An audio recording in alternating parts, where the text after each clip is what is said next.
دل من سرگشته تو، نفسم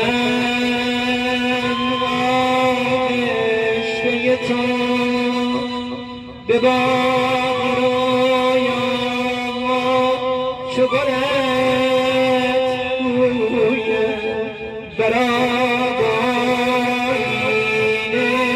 چو مهر جویم. تو ای پری کجایی؟